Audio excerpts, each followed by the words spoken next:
뉴스 시작합니다. 저는 동정민입니다. 윤석열 대통령이 다음 주 취임 100일을 맞아 여러 안을 구상 중인데요. 그중에는 대통령실 개편도 포함이 될 것으로 보입니다. 다음 주 월요일 광복절 경축사, 수요일 공식 기자회견, 그리고 대통령실 개편과 장관 인선 마무리로 이 국정 동력을 완성한다는 계획인데요. 개편 폭이 아직 확정되지는 않았지만 일부 이 수석급들이 교체될 걸로 보이고요. 홍보와 정무 기능을 강화할 계획입니다. 경기지사 후보였던 김은혜 전 당선인 대변인 기용 가능성도 거론됩니다. 최수연 기자의 단독 보도입니다. 윤석열 대통령이 대통령실 인적 쇄신에 나섭니다. 여권 관계자는 대통령 취임 100일인 17일 전후로 대통령실 참모진 쇄신이 있을 것 같다며 일부 수석이 교체될 가능성이 있다고 밝혔습니다. 그동안 여권 안팎에서는 대통령 비서실장과 홍보라인 등에 대한 교체 필요성이 제기됐습니다. 후임군에는 김은혜 전 당선인 대변인을 비롯해 전현직 언론인과 국민의힘 재선 3선 의원들이 포함된 것으로 알려졌습니다. 대통령실 참모진 교체에 부정적이었던 윤 대통령이 인적 쇄신 카드를 꺼낸 데는 지지율 하락과 무관하지 않다는 해석이 나옵니다. 인적 쇄신 관련해서는 어떤 입장인지 궁금합니다. 국민들의 관점에서 모든 문제를 다시 점검하고 잘 살피겠습니다. 그리고 그런 문제들도 이제 바로 이제 일이 시작이 되는데 올라가서 살펴보고 필요한 조치가 있으면 하고 이렇게 이제 일을 해 나가겠습니다. 자리가 비어있는 정부 장차관 인사도 속도를 내고 있습니다. 박순애 전 장관 사태로 공석이 된 교육부 장관과 공정거래위원장에는 내부 승진이 검토되고 있습니다. 보건복지부 장관은 전문성과 조직 장악력을 갖춘 인물이 발탁될 전망입니다. 대통령실 인적 쇄신은 이르면 다음 주 단행될 예정이지만 수회 복구가 지연될 경우 발표가 늦어질 수 있습니다. TLA 뉴스 최순입니다. 3개월 만에 사람을 바꾸는 건 내 스타일이 아니라고 했던 윤석열 대통령이 대통령실 개편을 고민하는 이유, 여기에 힌트가 있을까요? 국민 78%가 대통령실 인적 쇄신이 필요하다는 조사가 나왔습니다. 8주 연속 하락세는 휴가 복귀 이후에 일단 멈췄습니다. 조영민 기자가 여론을 보여드립니다. 오늘 발표된 한국갤럽 여론조사에서 윤석열 대통령의 국정수행 긍정평가는 25%였습니다. 부정평가가 66%로 여전히 긍정에 비해 2배 이상 높지만 6월 중순부터 떨어지기 시작한 지지율은 일단 지난주 대비 1%포인트 오르면서 일단 하락세는 멈췄습니다. 부정평가를 한 이유 중에는 인사 문제를 가장 많이 꼽았습니다. 하락세가 멈춘 갤럽 조사와 달리 윤 대통령의 국정수행 지지율이 지난주보다 5.1%포인트 떨어져 27%를 기록한 조사도 나왔습니다. 이 조사에서는 정부 내각과 대통령실의 인적 쇄신 필요성에 대한 국민 생각도 물었습니다. 응답자의 78%가 인적 쇄신이 필요하다고 답했는데 이 부분적 쇄신은 20.7%였고 57.3%에 달하는 응답자가 전면적 인적 쇄신이 필요하다고 응답했습니다. 대통령실은 이슈를 주도하기 위해 변화를 꾀하고 있습니다. 출근길 도어 스태핑은 대통령이 하고 싶은 말을 먼저 한 뒤 질문을 받는 방식으로 바뀌었습니다. 국민들께서 이런 수재를 입지 않도록 여러 가지 이런 방지 대책을 근본적으로 강구할 생각입니다. 궁금하신 거 있으십니까? 오는 17일에는 취임 100일 기자회견을 엽니다. 채널A 뉴스 조영민입니다. 수해 복구 현장에서 사진 잘 나오게 비가 왔으면 좋겠다. 이 발언으로 공분을 산 국민의힘 김성원 의원. 평생 반성하고 속죄하겠다며 대국민 사과를 했습니다. 주호영 비대위원장이 윤리위 징계 절차를 밟겠다고 했지만 당내에서는 김 의원 출당 목소리까지 나오고 있습니다. 김호영 기자입니다. 솔직히 비 좀 왔으면 좋겠다. 배추시 의원님. 사진 잘 나고. 김성환 국민의힘 의원의 수해 복구 현장 실언을 수습하기 위해 국민의힘이 안간힘을 쓰고 있습니다. 김 의원을 옹호했던 주호영 비대위원장의 태도도 바뀌었습니다. 김 의원이 장난기가 좀 있어요. 평소에도. 여러분들 나오는 데가 우리가 다 찍어보면 여러분들 나온 거 없는 거 아니야? 정말 이해할 수 없는 발언으로 물의를 일으켜서 정말 참담하고 국민과 당원들께 낯을 들 수 없는 그런 지경입니다. 윤리위원회 절차를 밟지 않을 수가 없을 것 같습니다. 어제 사과문을 발표한 김성원 의원은 오늘도 기자회견을 열어 다시 고개를 숙였습니다. 저 자신이 너무나 부끄럽고 참담한 심정입니다. 저의 경솔한 말로 인해 상처를 받고 또 분노를 느꼈을 국민들께 평생을 반성하고 속죄하겠습니다. 국회 예산결산특별위원회 간사직도 내려놓고 당이 내리는 어떤 처분도 달게 받겠다고 했습니다. 당 내부에서는 김 의원을 출당시켜야 한다는 강경한 목소리가 나왔습니다. 국민의힘 한 의원은 지지율 반전의 기회를 만들어야 하는 상황에서 원칙 이상으로 과하다 싶을 정도의 조치가 나와야 한다고 말했습니다. 주호영 위원장은 의원직 사퇴나 탈당 요구에 대해 징계 절차를 진행하면서 의견을 더 수렴하겠다고 밝혔습니다. 채널A 뉴스 김호영입니다. 민주당과 한동훈 법무부 장관의 양보 없는 다툼이 다시 불붙었습니다. 검찰 수사권을 박탈하는 검수완박 법안에 한 장관은 수사권을 복구하는 검수원복 시행령으로 봤었죠. 민주당은 시행령을 마음대로 개정하지 못하게 막든 검수완박 법안을 다시 개정하든 이 모든 방법을 동원해서 한 장관 뜻을 꺾겠다고 나섰습니다. 우현기 기자 보도 보시고 아는 기자와 이 매달 맞붙고 있는 민주당과 한 장관 충돌 속속들이 들여다보겠습니다. 민주당은 법무부가 시행령 개정을 통해 검찰의 수사권 확대를 추진하자 한동훈 장관을 겨냥해 총공세에 나섰습니다. 법을 수호해야 할 장본인이 헌법이 보장한 국회의 입법권을 정면 부정하며 벌써 두 번째 시행령 쿠데타를 일으키고 있는 행위는 한동훈 장관은 전공이 법이 아니라 정쟁 유발인 것 같아요. 민주당은 국회 상임위가 정부 부처 시행령에 대한 수정 변경을 요청할 수 있도록 국회법 개정을 검토하기로 했습니다. 국회에서 만든 법안을 시행령으로 무력화하는 것을 원천 차단하겠다는 겁니다. 정부의 잘못된 어떤 시행령을 바로잡을 수 있는 실질적인 어떤 권한을 국회가 가져갈 수 있도록 하는 겁니다. 앞서 지난 6월 조응천 민주당 의원이 관련 법을 발의한 바 있습니다. 당시 여권은 정부 권한 완전 박탈, 정부 완박이라며 강하게 반발했고 실제 입법은 이루어지진 않았습니다. 또 민주당은 검수완박 법안의 수사 범위에서 부패 경제범죄 등이란 표현을 중으로 바꾸는 방안도 검토하기로 했습니다. 법무부가 등이라는 문구를 통해 법안을 무력화시킨 만큼 명확하게 수사 범위를 제한하겠다는 겁니다. 민주당 관계자는 법 개정 이외에도 법무부 항의 방문과 현안 질의 등 모든 방법을 동원해 맞설 것이라고 밝혔습니다. 채널A 뉴스 우현기입니다.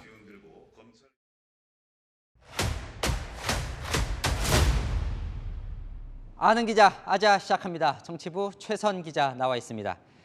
민주당과 한동훈 장관은 서로 악연인가요? 이 사사건건 부딪히는데 오늘도 보면 양쪽 다 양보할 생각이 전혀 없어 보입니다. 네, 앞서 보신 것처럼 경찰정법, 형사소송법 등 이른바 검수완박법의 하위법이죠. 시행령 개정을 두고 양측이 격돌했는데요. 민주당에서는 험악한 발언이 쏟아졌습니다. 한동훈 장관이 너무 설친다는 여론이 많다거나 소통령에 기고만장한 폭주, 정쟁 유발자 한동훈이라며 한 장관의 시행령 개정을 거세게 비판했습니다. 한동훈 장관은 자신 명의의 추가 설명 자료까지 내며 야당의 주장을 조목조목 반박했는데요. 감정적인 정치 구호 말고 어느 부분이 법률 위임에서 벗어난 건지 구체적으로 지적해달라, 왜 깡패 수사하지 말아야 하느냐며 맞섰습니다. 참, 아직 윤석열 정부 취임 100일도 안 됐는데요. 이 민주당과 한 장관이 대체 몇 번째 맞붙는 겁니까 지금? 네, 5월 인사청문회를 시작으로 3번 이상 맞붙었습니다.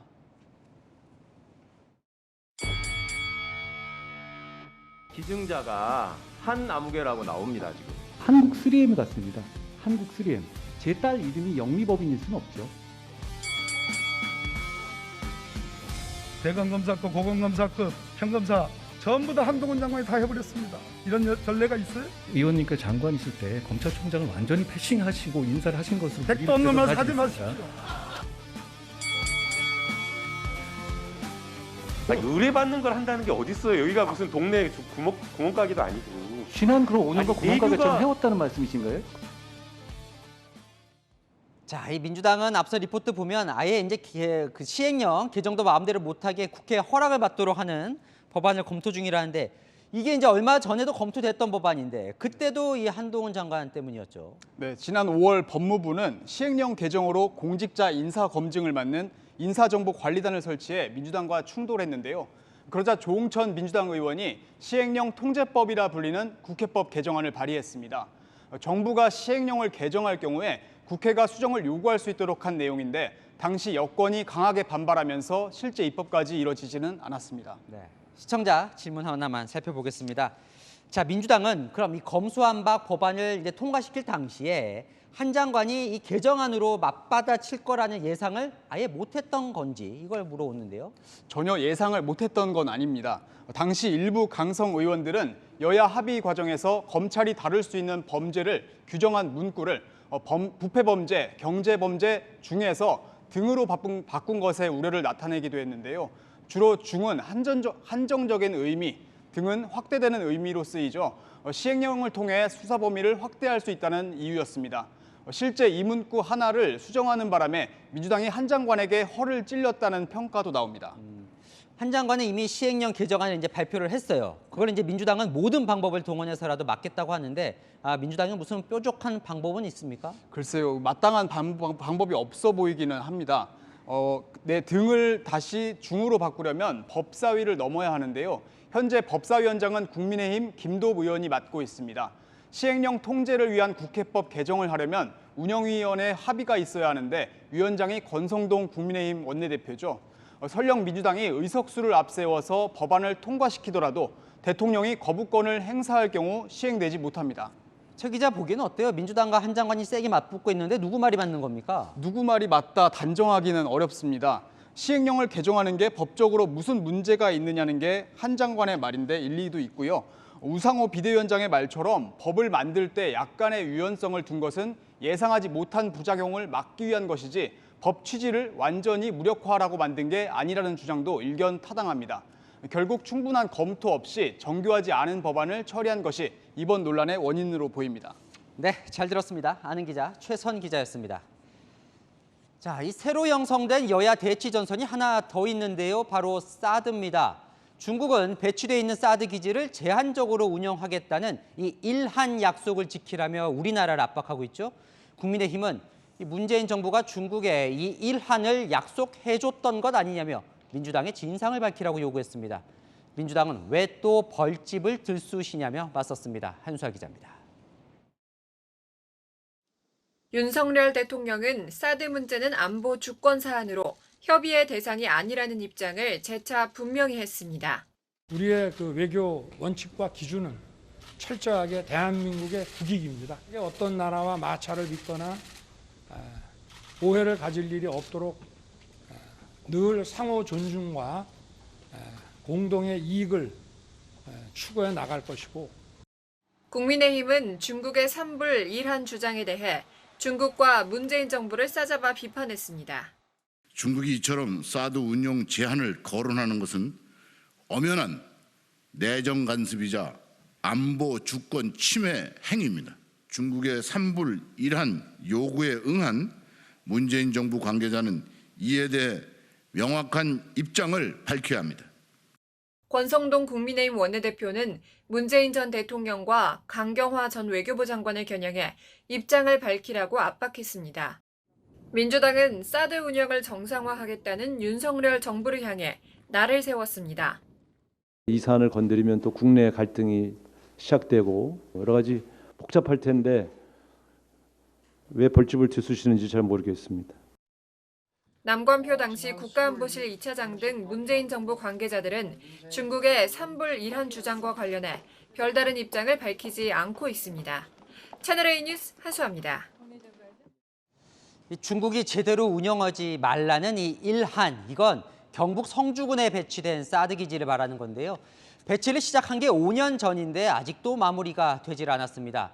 윤석열 정부는 어떻게든 이달 말에 정상화를 하겠다는데요. 어느 정도 이 진척이 됐는지 알아보러 곽정아 기자가 현지에 내려가 있습니다. 자, 곽 기자, 지금 있는 곳이 이 사드 기지 앞인가요? 네, 그렇습니다. 저는 지금 경북 성주의 소성리 앞에 나와 있습니다. 제 뒤로 보이는 이 길이 사드 기지로 향하는 진입로입니다. 여기서 이 길을 따라서 2km 정도 올라가면 이 사드 한개포대가 배치된 성주의 골프장이 나오게 됩니다. 현재는 경찰이 이렇게 바리케이트를 치고 접근을 차단하고 있습니다. 육로 진입로는 소성리 마을회관에 지나는 이 길밖에 없는데요. 그래서 지역 주민들과의 충돌이 발생했습니다. 사드 기지 정상화 방침이 알려진 뒤 주민들은 사드와는 도저히 공존할 수 없다, 이렇게 반발 입장을 다시 한번 확인했습니다. 최근 주민들은 화수목 오전 시간에 군용 차량들이 진입하지 못하게 시위를 벌이고 있는데요. 국방부는 주 5회 이 시간을 피해서 차량을 진입하고 있는 걸로 알려졌습니다. 이제 지금 주 5회라고 했는데 국방부는 이달 말 이 정상화하겠다는 목표를 달성하기 위해서 이제는 매일 안으로 진입하겠다고 하는 거죠? 네, 그렇습니다. 군용 차량과 건설 자재를 실은 차량들을 주 7일, 365일 이 길 위로 사드 포대 안으로 반입하겠다는 것이 국방부의 방침입니다. 또 부지 공여가 일부 완료됐는데 나머지 부지도 조만간 마무리하겠다는 방침입니다. 현재까지도 임시 배치 상태인 사드 포대를 작전 배치 상태로 전환하는 작업도 속도를 낼 것으로 보입니다. 중국이 사드 산불과 함께 우리 정부에게 지킬 것을 주장하는 이란이 사드 기지 운용 제한이기 때문에 중국의 반발도 예상됩니다. 정상화에 앞서서 사드 부지 70만 제곱미터에 대한 평가 작업도 이뤄져야 하는데요. 인근 주민들의 반발이 여전하기 때문에 환경 영향 평가 협의회도 제대로 진행되지 않고 있습니다. 이에 대해 이종섭 국방장관은 주민들의 의견을 고려해서 협의체 구성을 마무리할 것이라면서도 기지 안에서 근무하는 많은 장병들의 인권을 위해서라도 정상화는 조속히 이루어져야 한다고 밝혔습니다. 지금까지 성주 사드 기지 앞에서 채널A 뉴스 곽정아입니다. 네. 서울 강남에서 맨홀 안으로 휩쓸려 갔던 남매 중 40대 남동생의 시신이 그제 발견된 데 이어 어젯밤 50대 누나도 숨진 채 발견됐습니다. 동생이 발견된 곳에서 더 멀리 떨어진 동작구의 하천에서 발견됐습니다. 이번 집중호우로 실종된 6명에 대한 수색 작업이 아직도 이어지고 있습니다. 김민환 기자입니다. 서울 동작구를 지나 한강으로 이어지는 반포천. 나흘 전 서울 서초구 맨홀에 빠져 실종된 남매 중 누나가 어젯밤 10시 반쯤 이곳에서 숨진 채 발견됐습니다. 약한 나무는 쓰러져가지고 이렇게 있는 상황입니다. 그래서 이 나무까지 사이에 걸린 상황에서 발견되었습니다. 함께 실종됐던 남동생은 하루 전인 그제 실종 지점에서 직선거리로 약 1.5km 떨어진 곳에서 발견됐는데 누나는 4.6km 떨어진 곳에서 발견된 겁니다. 소방당국은 체중이 가벼워 더 멀리 떠내려간 것으로 보고 있습니다. 빌딩 지하주차장 출입이 통제돼 있고 지하로 연결된 호스에서는 쉴 새 없이 물이 쏟아져 나옵니다. 지난 8일 밤 빌딩 지하에서 실종된 걸로 추정되는 남성을 찾기 위해 배수 작업을 하는 겁니다. 소방당국은 지하 4층 가운데 3층까지의 물을 빼내 수색을 이어가고 있습니다. 경기 남양주에서도 지난 9일 마서구천에서 실종된 여중생을 찾기 위해 수색이 진행되고 있습니다. 소방과 경찰 등 300여 명이 투입됐지만 한강 상류 때문에 수문 개방으로 하천 수위가 높아져 수색에 어려움을 겪고 있습니다. 이번 폭우로 숨진 사람은 모두 13명, 실종된 6명은 아직 가족의 품으로 돌아오지 못하고 있습니다. 채널A 뉴스 김민환입니다. 오늘 잠시 해가 떴지만 주말인 내일부터 또 비가 온다는 소식입니다. 보시는 것처럼 호남을 시작으로 낮부터 전국으로 비구름이 지나갈 것으로 보이는데요. 특히 광복절인 15일이 고비가 될 예정입니다. 한 차례 큰 피해를 겪었으니 이제부터 철저한 대비가 필요합니다. 서울시는 맨홀에 추락 방지망을 설치하기로 했습니다. 김예지 기자입니다. 금방이라도 열릴 듯 맨홀 뚜껑이 들썩이고 뚜껑이 날아가 버린 맨홀에선 물이 분수처럼 치솟습니다. 일부 잠금 기능이 있는 40kg짜리 맨홀 뚜껑도 기록적인 폭우 앞에선 속수무책. 물이 한 여기 허리 정도까지 찼었고요. 이렇게 물이 하수도가 역류해서 퐁퐁퐁 오히려 나오는 곳이 여러 개 있었고요. 인명 피해까지 발생했습니다. 2명의 시민이 실종됐던 맨홀입니다. 이 일대엔 이렇게 대여섯 개의 맨홀들이 더 있는데요. 시민들은 이 맨홀들이 폭우에 또다시 지뢰로 바뀌진 않을까 불안합니다. 맨홀이 그렇게 빠지면 그런 위험성이 있는지 몇십 년을 이 동네 살아도 난 몰랐고 너무 무서워서. 서울시는 저지대 등 침수 취약 지역과 하수도가 역류하는 구간에 그물망, 철 구조물 등 추락 방지 시설을 우선 설치하기로 했습니다. 부산에선 건설 작업자 추락 방지용으로 이미 설치돼 있는데 이걸 폭우 대비용으로 서울에 깔겠다는 겁니다. 다만 물의 통로가 더 좁아져 압력이 세지거나 부식으로 인한 부상 위험도 있습니다. 부식이라든가 이게 오히려 더 많은 인명 피해도 또 있을 수 있을 것 같기도 하고. 구멍을 가능하면 많이 뚫어서 수압을 분산시킨다든지 그런 뚜껑 구조를 바꾸는 방법을 모색해 보는 것이.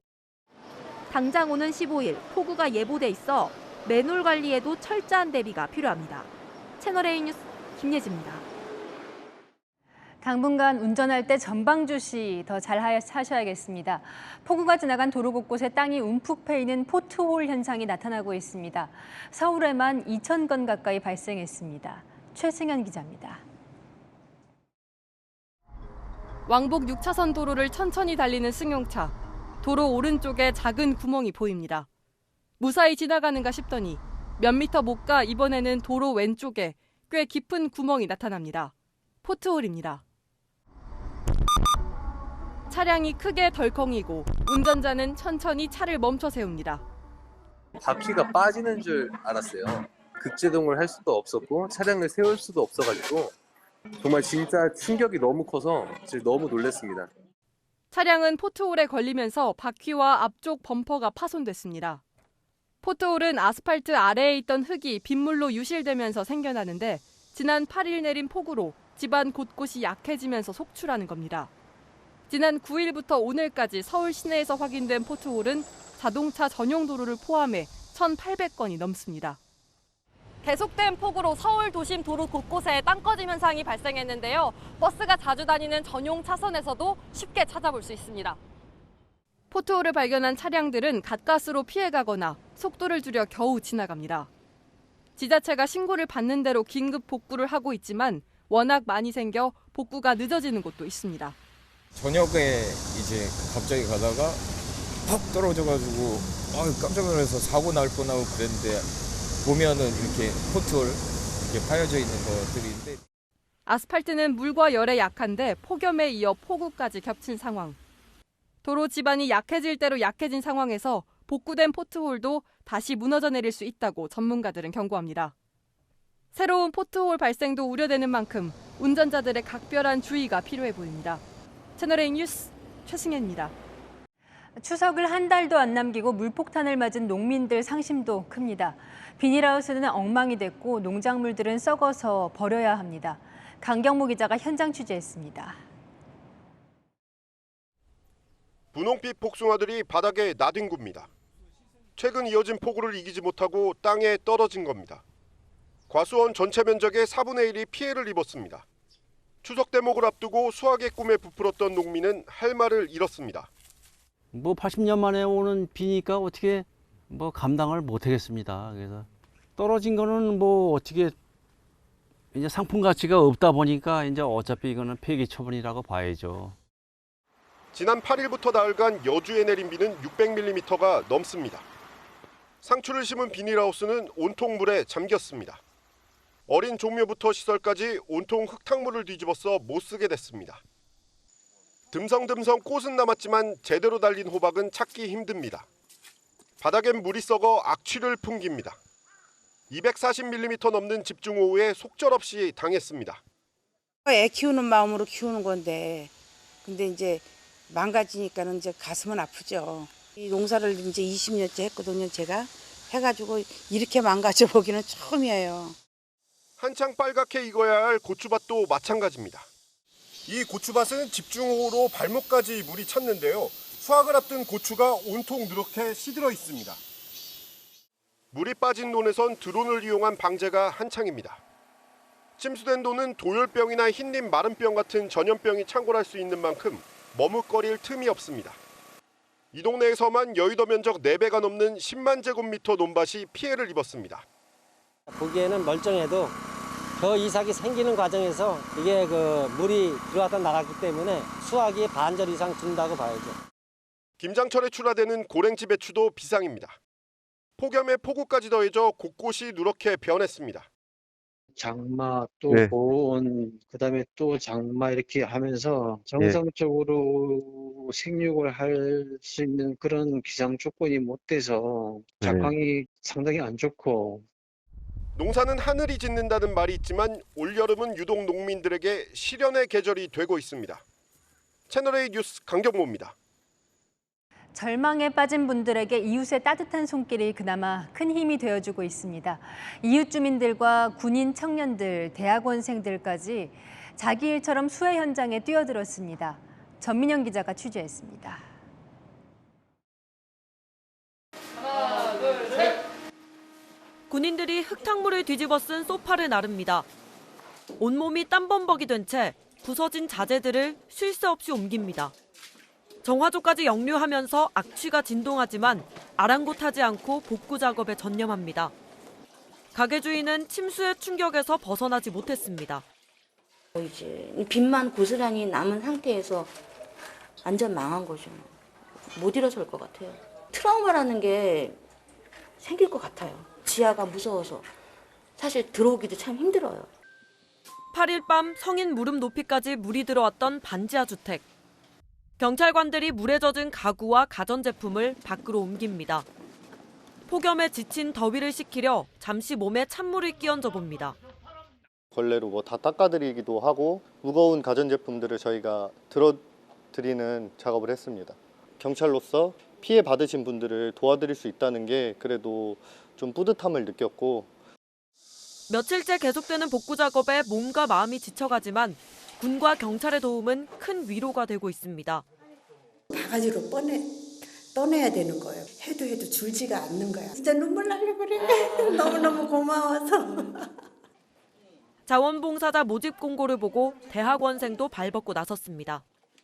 가까이 있는 사람들이 이렇게 피해를 받고 제가 많이 갔던 곳, 옆에서 많이 봤던 사람들이 이렇게 피해를 입으니까 남일이라고 생각되지가 않더라고요. 서울시에서만 1,000명이 넘는 자원봉사자가 복구 작업에 참여하고 있습니다. 채널A 뉴스 전민영입니다. 이번에는 시청자가 보내주신 제보입니다. 침수 피해를 본 동네는 엘리베이터 고장 신고도 잇따라서 서울에만 300대가 넘었습니다. 비가 오면 또 멈출까 주민들은 불안함을 느끼고 있습니다. 김지윤 기자가 취재했습니다. 폭우가 내린 지난 8일 밤 10시쯤 아파트 지하 천장에서 물이 쏟아져 내리고 주차장에는 성인 발목까지 물이 찼습니다. 점검 중이라는 문구와 함께 엘리베이터도 멈춰섰습니다. 이번 폭우로 전체 아파트 9개 동의 지하 주차장이 침수되면서 엘리베이터 42개가 모두 멈춰섰습니다. 엘리베이터 전기실은 모두 지하에 있습니다. 주민들은 일상생활이 쉽지 않습니다. 배달 위주로 지내잖아요. 물건들도 배송받고. 근데 그런 것들이 일체 지금 되고 있지 않으니까 그런 게 힘들어요. 어린 자녀가 있는 입주민은 더 고역입니다. 아이 자고 잘 때 제가 업고서 막 30층까지 올라왔어요. 한번 올라가면은 내려오는 게 큰 일이기 때문에 거의 고립된다고 봐야죠. 엘리베이터는 침수된 지 닷새째인 오늘에서야 차례로 복구되고 있습니다. 서울 동작구의 23층짜리 아파트도 상황은 마찬가지. 70대 할머니는 계단을 오를 엄두가 나지 않습니다. 여기 노인정을 볼 일이 있어갖고 이제 올라가려고. 근데 강아지 타야 지금 다리가 좀 불편해갖고 불편해 진짜. 2번 하고 1번. 아침에는 바쁘니까 아기를 안고 내려가고 그다음에 오후에도 뭐 아기가 괜찮으면은 조금씩 계단을 올라가는데 아무래도 안고 올라가야죠. 뭐 힘들어도 어쩔 수 없죠. 지난 8일부터 침수로 고장난 서울 지역 엘리베이터는 총 328개. 특히 침수 피해가 심각했던 서초와 동작구가 절반이 넘는 207개였습니다. 다음 주 또 한 차례 폭우가 예고돼 있어 추가 피해를 막기 위한 조치가 시급해 보입니다. 채널A 뉴스 김지윤입니다. 이번 집중호우로 대피소 등에서 생활하는 이재민이 서울에만 4천 명이나 됩니다. 공간도 제대로 분리되지 않고 환기도 안 되는 공간에서 같이 밥을 먹고 잠을 자고 있는데요. 설상가상 서울의 대피소에서 최소 4명의 확진자가 나오면서 방역에 비상이 걸렸습니다. 이혜주 기자의 단독 보도입니다. 체육관 한켠에 마련된 대피소는 얇은 매트와 담요가 놓여 있습니다. 별다른 칸막이 없이 같은 공간에서 함께 식사를 하고 잠을 자다 보니 잘 때도 마스크를 벗을 수 없습니다. 예전 집에서는 그렇게까지는 안 했죠. 근데 여기는 분리된 공간이 아니라 한 공간에 다 모여 있으니까 그냥 해야죠. 맞은편 방에는 그제 텐트 30개가 설치됐지만 60여 명의 이재민들을 분리해 수용하기엔 부족합니다. 이 대피소는 임시로 체육관을 사용하고 있어 창문을 열 수가 없는데요. 환기는 이렇게 출입문 하나에 의존하고 있습니다. 코로나 검사도 이곳에 온 지 4일 만인 오늘 아침에야 자가진단 키트로 일제히 실시됐습니다. 코로나 검사하고 아침 이제 먹는다고 그래서 하긴 했어요.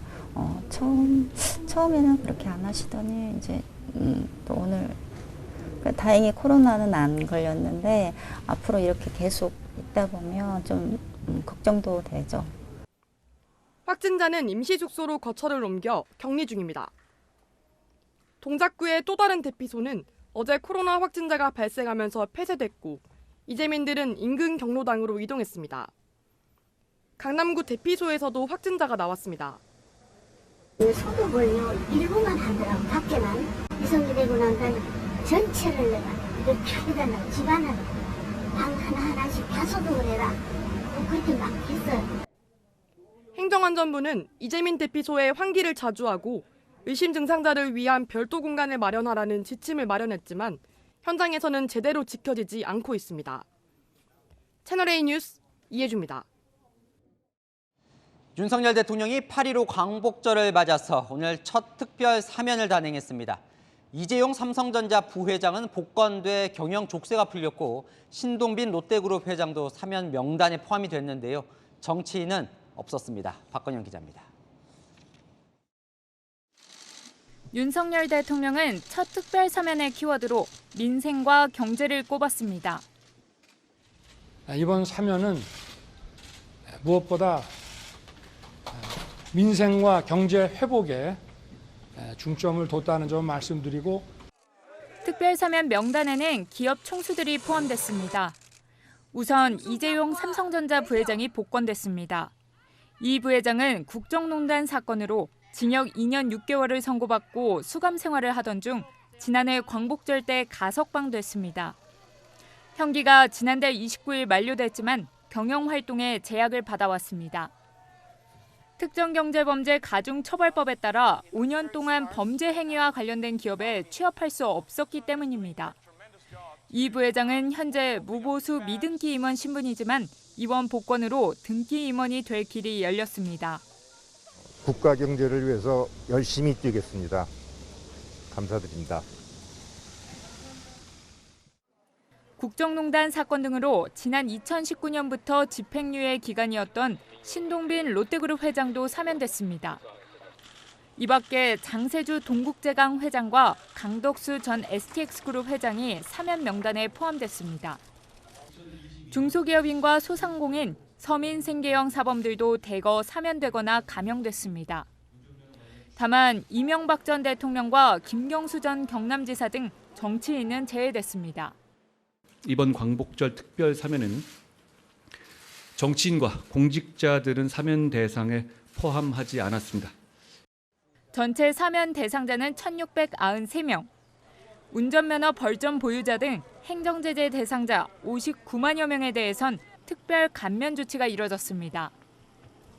환경부 블랙리스트 사건으로 복역 중이던 김은경 전 장관은 가석방됐습니다.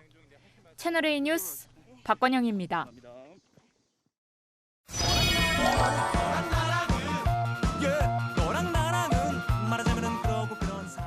열악열악 정치부 정한희 기자와 함께합니다. 첫 번째 주제 보겠습니다. 조희연 서울시 교육감, 유학을 추진하는 겁니까? 네, 정확히는 추진이라기보다는 구상을 밝힌 건데요. 이름하여 농산어촌 유학입니다. 서울의 초등학생이 한 학기 정도 농촌, 산촌, 어촌으로 유학을 다녀올 수 있도록 준의무화를 생각하고 있다, 이렇게 밝혔습니다. 기후위기 시대에 생태 감수성을 키울 수 있다, 이런 이유를 대고 있습니다. 모든 초등학생을 다 보내겠다는 건가요? 아까 준의무화, 이건 뭡니까? 네, 강제는 아닌 것 같습니다. 이 조 교육감은 말이 준의무화지 강력 권고 정도로 이해하면 된다고 설명했습니다. 글쎄요, 이거 자체에 대해서 동의하지 않는 사람도 있을 것 같은데요. 네, 오늘 국민의힘 권성동 원내대표는요, 농어촌에 간다고 감수성이 높아지는 것도 아니라며 본인도 지키지 못한 감수성 교육을 왜 대한민국 학부모에게 강요하냐고 비판했습니다. 그러니까 저 말은 조 교육감 이 자녀 2명 모두 외국어고에 보냈던 걸 이 지적을 하는 거군요. 네, 실제로 온라인 커뮤니티를 보면 내로남불이라고 지적하는 내용이 많았습니다. 볼까요? 자기 자식은 외고, 남의 자식은 농산어촌 유학 써 있네요. 네, 본인이 먼저 1년 살고 와서 정책을 만들었으면 좋겠다는 의견도 있었고요. 조 교육감이 3년 전 추진했던 평양 수학여행도 소환됐습니다. 자, 이런 정책을 갑자기 추진하겠다고 하면 학부모는 좀 당황스럽기도 하죠. 네, 최근 교육부의 만 5세 입학 정책과 비교하면서 의견 수렴 없이 불쑥 꺼낸 절차를 비판하는 댓글도 많았는데요. 조 교육감 당시 교육부를 강하게 비판했었습니다.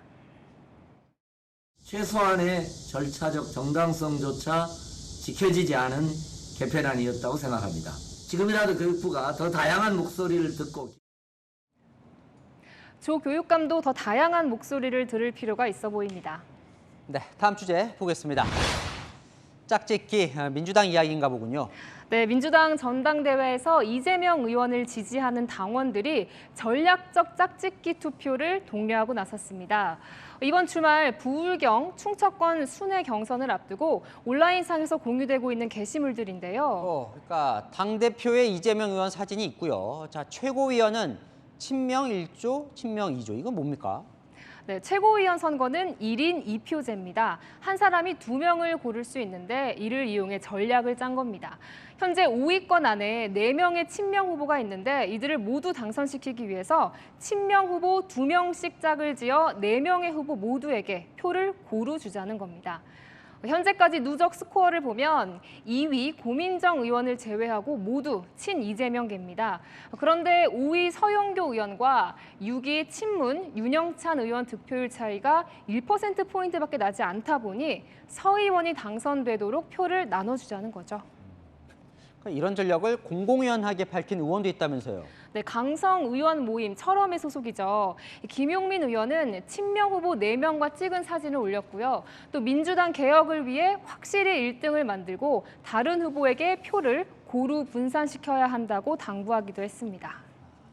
참 대단하네요. 그러니까 최고위원 1명도 양보할 수 없다 이런 건가요? 네, 이미 당내 무게추는 확실히 기울어져 있는 것 같습니다.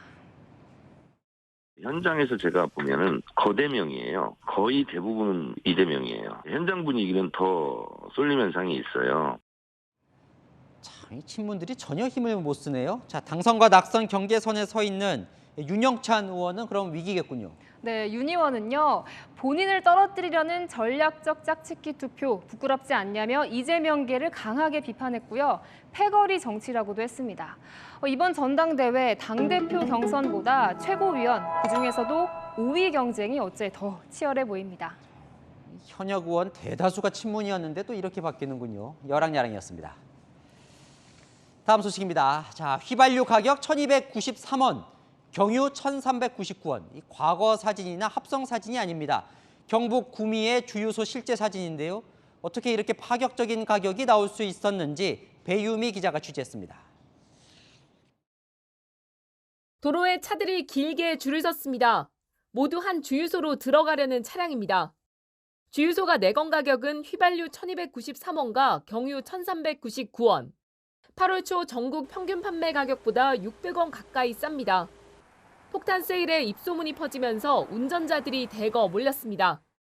제가 한 4시쯤에 퇴근했는데 그때도 줄이 너무 길어가지고 한 50분은 기다린 것 같아요. 그래서 가득 넣었습니다. 타이밍이 너무 좋아가지고.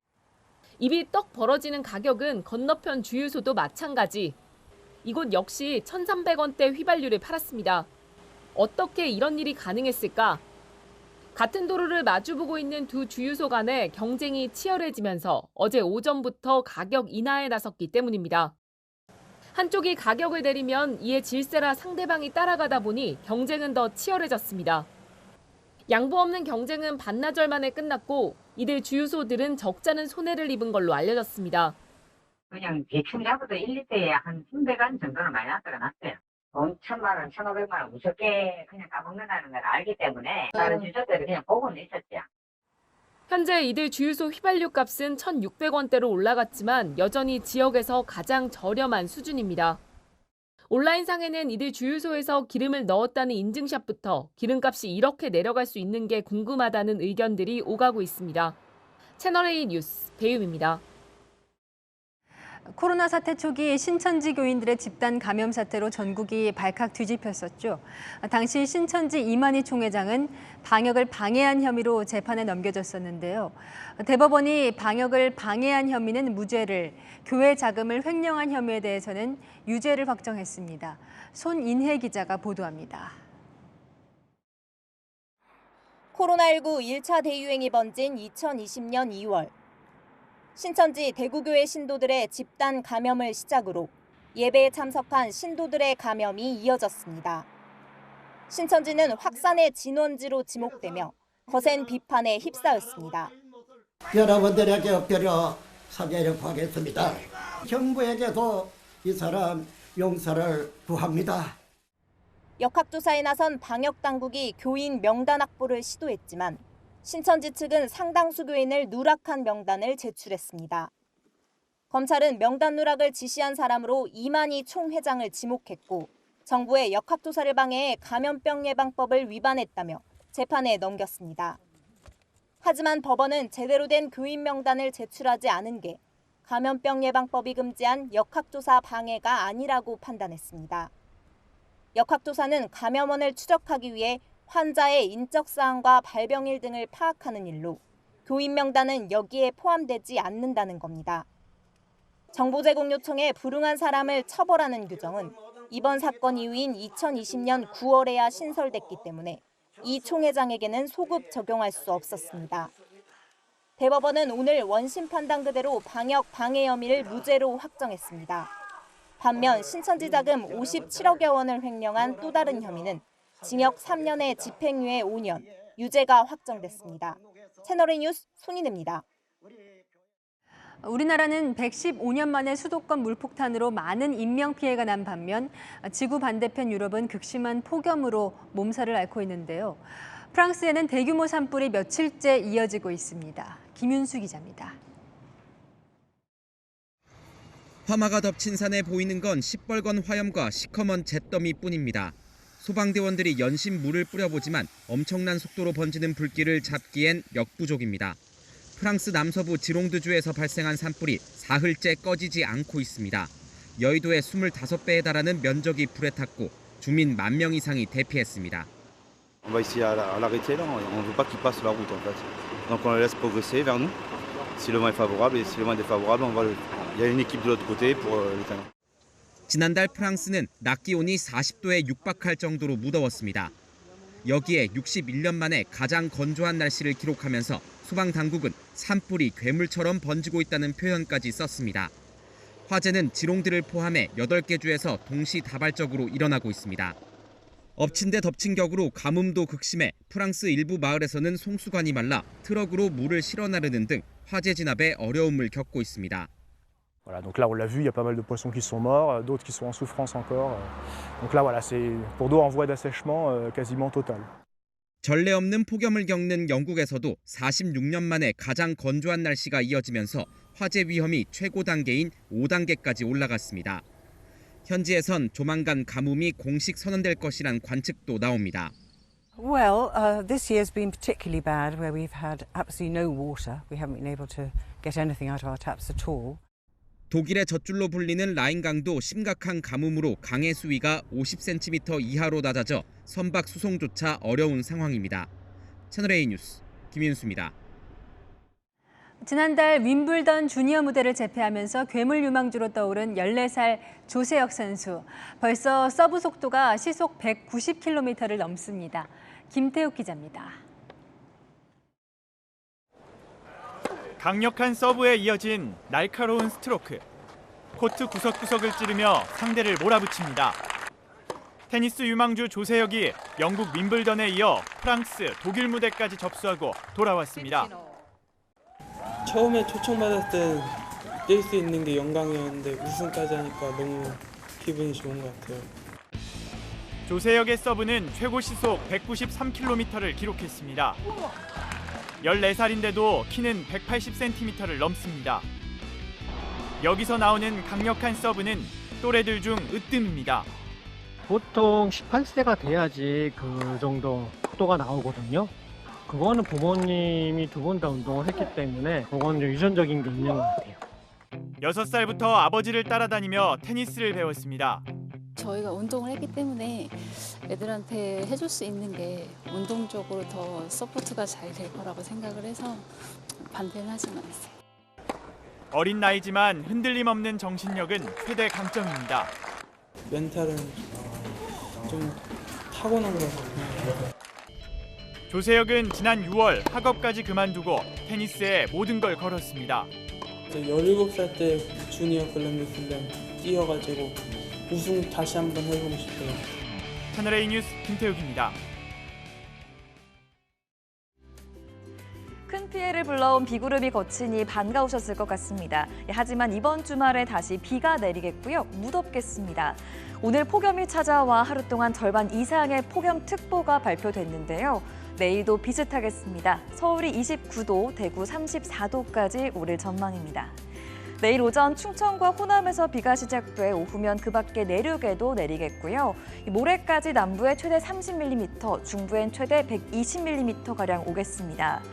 특히 내일 밤부터 모레 오전 사이 중부의 돌풍과 벼락을 동반하며 시간당 30mm로 매우 강하게 올 것으로 전망됩니다. 하수도와 배수관 역류에 대비해 주시고요. 범람 피해가 우려되는 중부지방에선 산과 개울, 하천의 접근을 자제해 주시길 바랍니다. 날씨였습니다. 기자들이 큰 줄기를 봐야 한다. 어제 주호영 국민의힘 비대위원장은 기자들 탓을 했습니다. 수해 현장에서 사진 잘 나오게 비왔으면 좋겠다고 한 이 여당 의원 실언을 문제 삼았다고요. 여당 의원들이 열심히 봉사하는데 왜 작은 트집을 잡느냐 이런 뉘앙스였는데요. 국민에겐 민생이 큰 줄기인데 여당은 당내 싸움에 더 공을 들이다 지지율이 하락했죠. 그런데 그런 비상 상황을 돌파하겠다고 투입된 비대위원장의 인식이 참 이렇습니다. 마침표 찍겠습니다. 이러니 늘 비상. 뉴스에 마칩니다. 감사합니다.